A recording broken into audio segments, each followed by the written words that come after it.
What is the future of America? My name is Richard Boyk, and I would like to share my thoughts on abortion. I have told many people that when it comes to abortion, I am pro-life and pro-choice. So, what do I mean by that? As I have mentioned in other podcasts, when we were born, God gave us the gift of agency or free agency, the ability to choose for ourselves. This does not mean that we can do anything we want and assume God is okay with it. It only means we can make our own choices and face the good or bad consequences that follow our decision. Except for rape, incest, or when one must choose whether the mother or child lives or dies, the choice was made when one chooses to have sex. The consequence, good or bad, could lead to a pregnancy. In 2022, when the Supreme Court overturned Roe v. Wade, all they did was put the issue in the hands of the states. They did not ban abortions.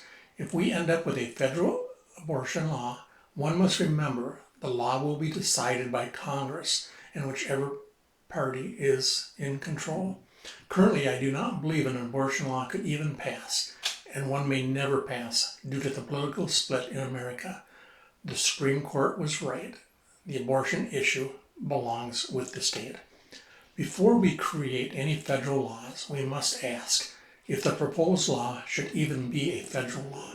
The 10th Amendment of the U.S. Constitution assigns all powers not delegated to the United States nor prohibited by it to the states are reserved to the states respectively, or to the people.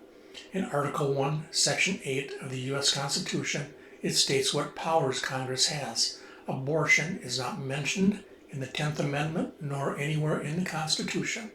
Over the years, we have allowed Congress to pass legislation that rightly belongs to the states. This practice needs to change. As pro-abortion supporters use slogans like, "Our body, our choice," "My body, my choice," "My body, my rights," and "Our bodies, our choice," I need to ask where these supporters were during COVID.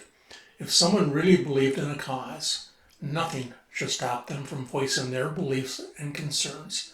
I heard none of these slogans as the federal and state governments, along with big business, forced people to get their COVID shots or lose their jobs. What does this lack of protesting by women mean?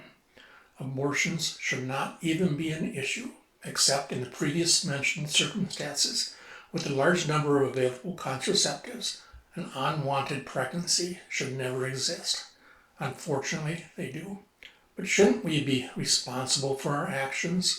We need to learn how to make good decisions and take responsibility for our actions. We need to learn that all our decisions that we will make today will affect us for the rest of our lives. When it comes to abortion, many questions need to be asked. Who is the father, and what are his feelings or thoughts on abortion, or taking care of and supporting the child? Were you being responsible, or are you using abortions as a contraceptive? Were you aware of the consequences of having sex? What will the long-term effect of abortion be on the mother? Has adoption been considered as an alternative? When schools teach sex ed, is the education done in a liberal way or a conservative way? What else are we teaching our youth? Is the sex ed teaching putting too much peer pressure on our youth? In addition to these questions, you have legal questions, moral questions,